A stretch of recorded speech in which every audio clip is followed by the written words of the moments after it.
He needed a fake wife for a wedding until the Millionaire CEO saw the secretary he never forgot. Hello everyone. Before we begin today's story, I have a small favor to ask. Please hit subscribe and turn on the notification bell so you never miss our channel's new videos. It's quick, free, and the best way to support us in bringing you more dramatic stories. Your support means the world to us. Where are you watching from? Drop your city or country in the comments below. Thank you very much. Now, let's return to the main character.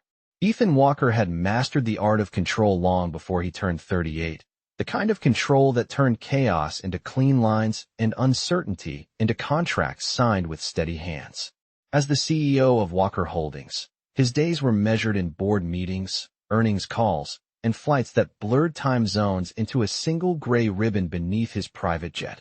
Yet on this particular Thursday morning, standing in his corner office overlooking downtown Chicago, Ethan felt a rare crack in that control as his phone buzzed with a message he had hoped would never come. His mother's name glowed on the screen, followed by a short sentence that carried the weight of a verdict. The wedding is this weekend. Everyone expects you to come properly accompanied. Ethan exhaled slowly, watching traffic crawl 30 floors below, each car moving with purpose, unlike the mess his personal life had become. For years, he had deflected questions about marriage with polished smiles and strategic silence. But this wedding was different, a high-profile union between two families whose business ties were as old as their grudges, and his appearance mattered more than any quarterly report. Showing up alone would invite whispers, speculation, and leverage he could not afford to give away. His assistant had already warned him the press would be watching, cameras hungry for any sign of weakness behind the tailored suits and measured confidence. He turned from the window and glanced at the neatly stacked folders on his desk, each one representing certainty, each one obeying rules he understood, and that was when the irony struck him with quiet force. Ethan Walker, a man who could negotiate million-dollar deals without raising his voice, needed something he could not buy outright with money or logic. He needed a wife, at least on paper, at least. For a weekend. The idea felt absurd and yet dangerously practical, a solution born not of romance, but necessity, the kind he trusted most. He sat down, fingers steepled, mind already drafting terms, boundaries, timelines, convincing himself this would be just another arrangement, clean and temporary, until an image surfaced without invitation, a memory he had buried beneath years of ambition. Claire Morgan.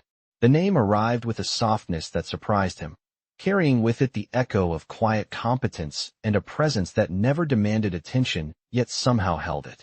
She had been his secretary years ago, back when Walker Holdings was still clawing its way upward, and he was working 16-hour days fueled by black coffee and stubborn resolve. Claire had known his schedule better than he did, had anticipated problems before they reached his door, and had looked at him not with awe or calculation, but with a steady calm that made the world feel briefly manageable.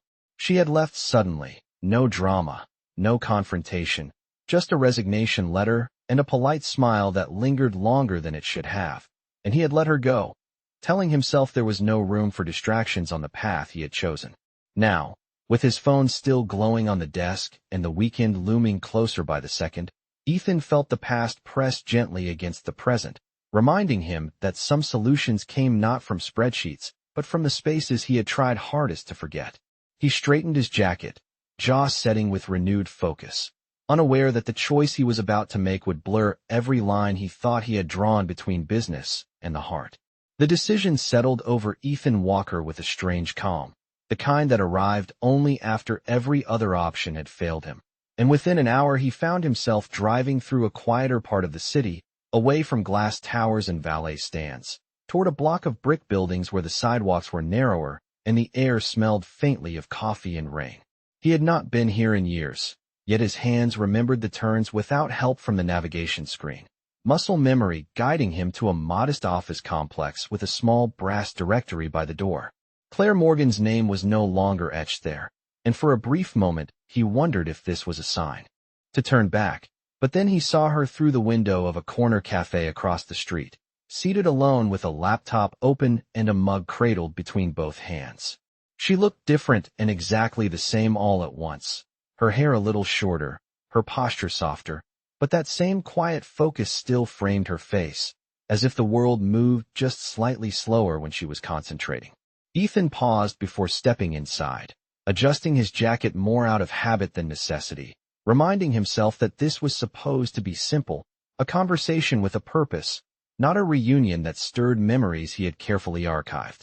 The bell above the door chimed softly as he entered, and Claire glanced up, her eyes passing over him without recognition at first, until something shifted and she froze, surprise flickering into composure with practiced grace. "Ethan," she said, standing slowly, her voice steady but cautious, as if his presence had reopened a chapter she had already finished reading. "Claire," he replied, and for a moment neither of them moved, the noise of steaming milk and low conversation filling the space between words they did not yet choose to say. He gestured toward the empty chair across from her, and after a brief hesitation she nodded, sitting back down, folding her hands together on the table in a way he remembered all too well. They exchanged polite questions about time passing, about work and weather in the city, each answer careful, each smile measured, until Ethan realized how out of place his usual authority felt here, stripped of conference rooms and assistants. Finally, he leaned forward, lowering his voice, and told her the truth he had come to deliver, not about missing her or regretting her departure, but about a wedding, a family expectation, and a problem that required discretion above all else. Claire listened without interrupting, her expression unreadable, eyes steady on his, and when he finished, the silence that followed felt heavier than any boardroom pause. "You want me to pretend to be your wife," she said at last, not incredulous, just precise, as if confirming the terms of an agreement she had not yet accepted. "For one weekend," Ethan replied, his tone controlled, professional, explaining the boundaries, the compensation, the lack of long-term obligation, framing it as a role she would play, nothing more. Claire leaned back slightly, studying him in a way she never had when she worked for him, not as a boss, but as a man asking for something personal while pretending it was not. "You always did that," she said quietly, turning feelings into logistics, as if that made them safer. Ethan felt the remark land closer to the truth than he expected, but he did not deflect it, only met her gaze and waited. She looked down at her coffee, the surface trembling faintly, then back up at him, and in her eyes he saw not resentment, but caution shaped by experience. "I left because I needed a life that was mine," she said, "not one built around someone else's urgency. This would not be that again. It would be temporary," he assured her, meaning it more than he could explain, and after a long moment, Claire nodded once, slowly, not in surrender, but in choice. "If we do this," she said, "there will be rules, real ones, not just yours," and he agreed without hesitation, unaware that the most important rule had already been broken the moment he walked through that cafe door. The rules were written that same afternoon in a quiet conference room Claire chose herself, not at Ethan's headquarters, but at a neutral co-working space downtown, a place with scratched wooden tables and mismatched chairs that made it impossible for him to forget this was not business as usual. Claire insisted on reading every line aloud, her voice calm, deliberate, as if grounding herself in each word, and Ethan listened without interruption, surprised by how much he welcomed the clarity. There would be no physical intimacy, no shared bedroom, no public displays beyond what was absolutely required, no rewriting history for the sake of appearances, and no promises past Sunday night. Ethan added his own terms, equally restrained, covering logistics, travel, and compensation, and when the final page was signed, the silence that followed felt heavier than the paperwork itself. They shook hands, a simple gesture that carried more weight than either expected, and that was when the reality of the weekend ahead began to settle in. The wedding was in Lake Geneva, Wisconsin, just under 90 miles north of Chicago, at an estate his family favored for events meant to impress without apology, and by Friday morning, a car was waiting downstairs to take them there together. Claire arrived exactly on time, dressed simply, her bag slung over one shoulder, and Ethan noticed the absence of nerves in her posture, a quiet confidence that had never needed an audience.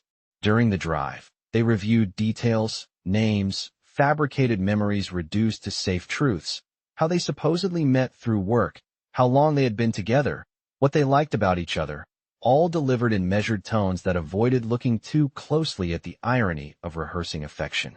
At one point, Claire corrected him gently, reminding him that she did not like sparkling water and never had, and the familiarity of the comment caught him off guard, stirring a smile he did not hide. The estate came into view just before noon, a sweeping property framed by old trees and manicured lawns, the lake glinting in the distance. And as soon as the car stopped, the weight of expectation descended. Staff moved efficiently, greeting Ethan with practiced warmth and Claire with polite curiosity, and she held her head high, accepting introductions with a grace that felt earned, not borrowed.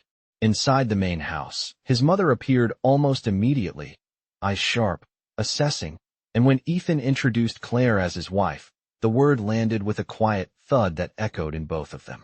Margaret Walker studied Claire for a moment too long, then smiled, the kind that revealed nothing, and welcomed her with a kiss on the cheek that felt like a test passed by inches.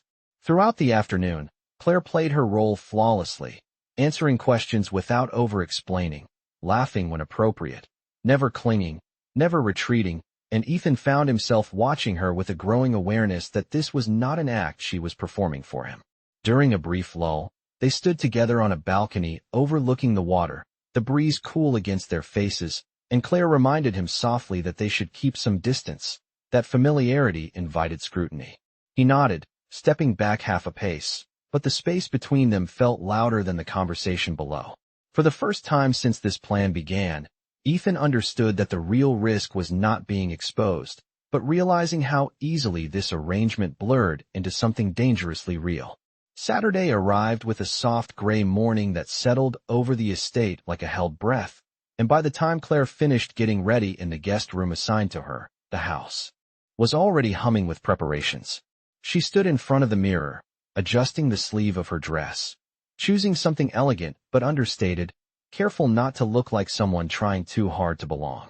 When Ethan knocked lightly and stepped inside, he paused for a fraction of a second, not because she looked unfamiliar, but because she looked composed in a way that grounded him. "You are ready," he said, more statement than question, and she nodded, picking up the small clutch from the dresser. Downstairs, the breakfast tables were filled with relatives and acquaintances whose smiles were warm but curious, eyes lingering just long enough to measure what could not be said out loud.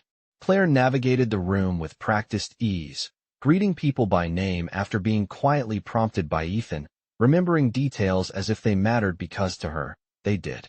When a distant aunt commented on how quickly everything must have happened, Claire simply smiled and said that some things make sense when you stop overthinking them, and the remark earned a thoughtful pause rather than suspicion.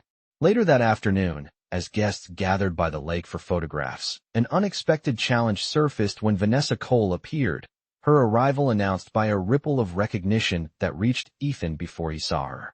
Vanessa had once been the woman everyone assumed he would marry, polished, ambitious, and perfectly aligned with his family's expectations, and her presence shifted the air around them.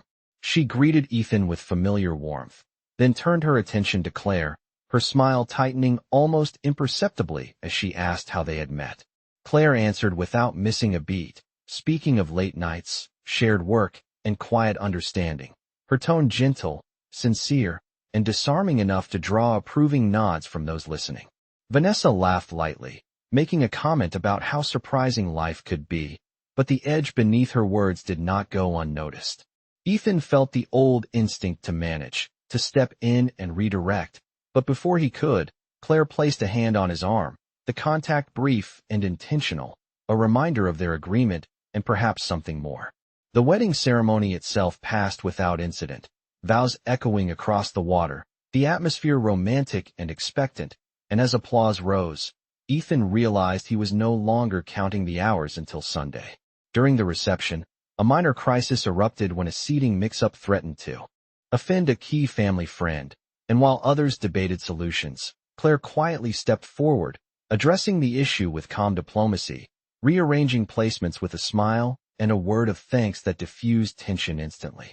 Ethan watched from across the room, struck by how naturally she handled situations that often unraveled even seasoned executives. As evening settled in, lights reflected on the lake, music softened, and guests drifted into smaller groups. Claire found herself alone on the dock, enjoying the quiet. Ethan joined her, maintaining a respectful distance until she spoke, asking softly whether he had expected the weekend to feel like this. He considered the question carefully before answering that he had expected efficiency, not clarity. She smiled faintly, eyes on the water, and reminded him that sometimes the hardest thing was not pretending, but noticing when pretending stopped. The words lingered between them, unchallenged, as the line they had drawn continued to fade with every shared moment. Sunday morning arrived too quickly, carrying with it the subtle tension that had been building beneath the polished surface of the weekend, and Claire felt it the moment she stepped into the dining room, where conversations paused just a second too long when she entered. Ethan noticed it as well, the way eyes tracked her movements now with sharper curiosity, as if some invisible countdown had begun. Over breakfast, his mother mentioned the farewell brunch planned before guests departed, a final gathering that would seal impressions and stories long after everyone returned home, and Claire understood instinctively that this would be the moment where appearances either held or collapsed. As they walked the grounds later that morning, Vanessa crossed their path again, her timing precise, her smile too knowing to be accidental. She spoke lightly at first, reminiscing about old company events, about the early days of Walker Holdings, and then, as if by chance, mentioned Claire's former role, referring to her not as a wife, but as someone who used to work very closely with Ethan. The words were gentle, but the implication landed sharply, and a hush fell over the small group gathered nearby.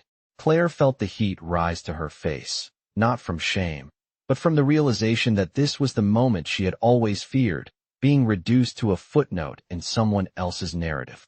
She looked to Ethan, expecting him to speak immediately, to correct the framing, to claim the truth as more than a technicality, but he hesitated, calculating the social cost of confrontation the way he always had. That pause, brief as it was, cut deeper than any remark, and Claire stepped back, her voice calm but firm as she addressed Vanessa herself, saying that titles changed but respect should not.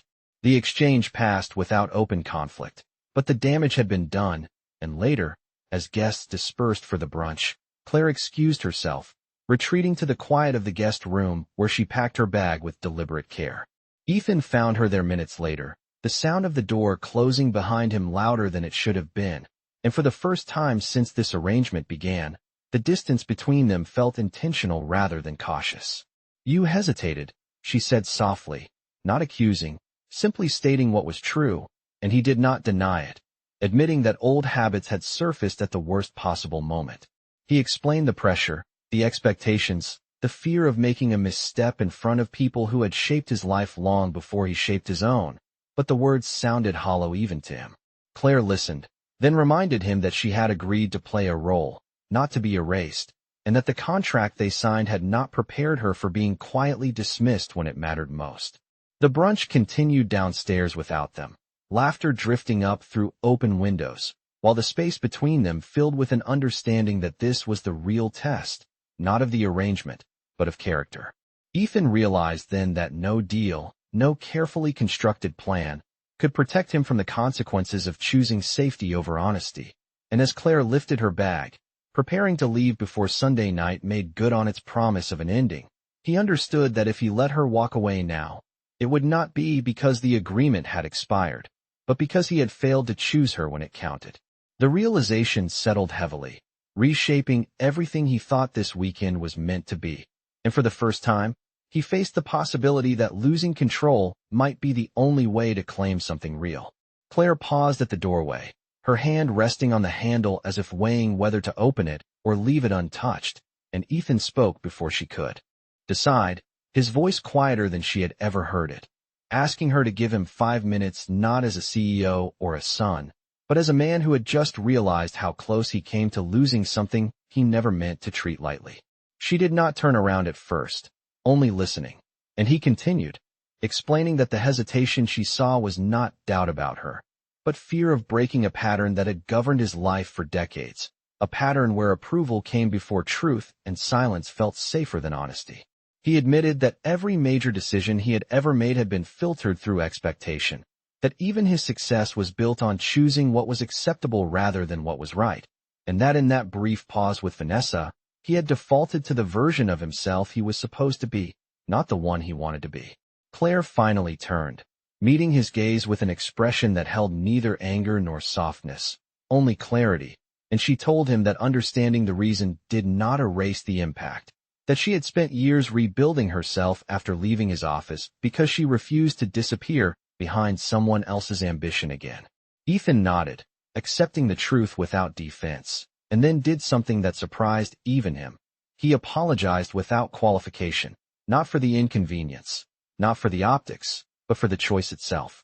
He told her that when he came to the cafe, he thought he was asking her to play a role, but somewhere between the drive north and the quiet moments by the lake, he realized she had never stopped being real to him, even when he pretended otherwise.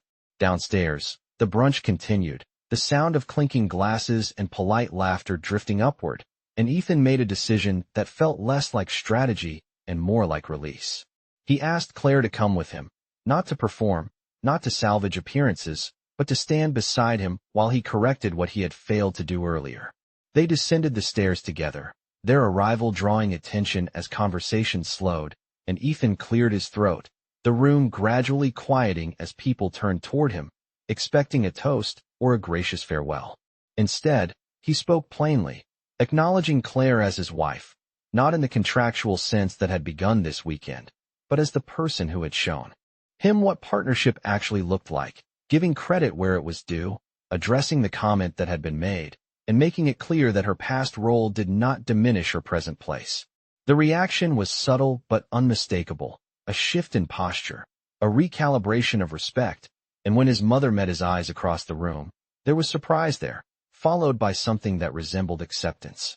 Claire felt the weight lift slightly, not because every doubt was erased, but because she had not been left to carry it alone, and as the brunch wound down and guests began to depart, she realized that the choice Ethan made had changed the terms of everything.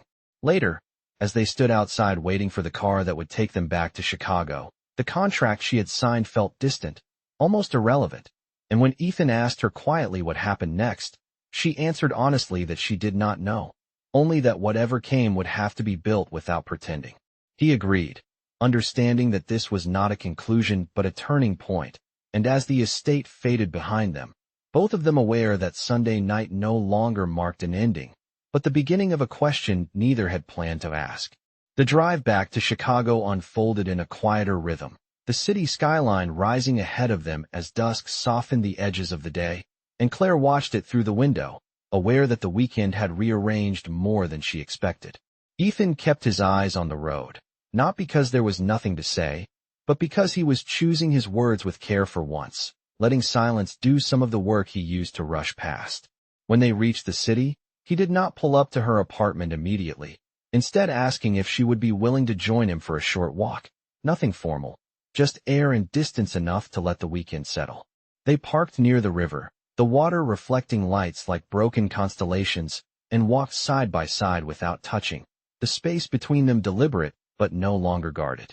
Ethan spoke first, acknowledging that what he had done at the brunch was not a grand gesture meant to impress, but a correction that should have come sooner, admitting that he had been measuring courage by risk rather than by truth.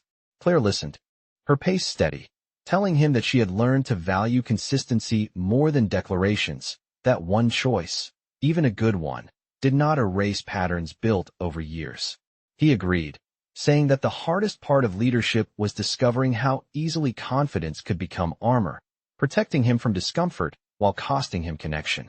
As they crossed a small bridge, Ethan asked her what she wanted next, not in terms of plans or timelines, but honestly, and she answered that she wanted space to see whether what she felt was rooted in the weekend or in something that had never quite ended. He accepted that answer without trying to negotiate it, a response that surprised them both. The following days tested that resolve as life resumed its usual pace. Emails piled up, meetings filled his calendar, and the story of the wedding circulated quietly through social circles, polished and incomplete.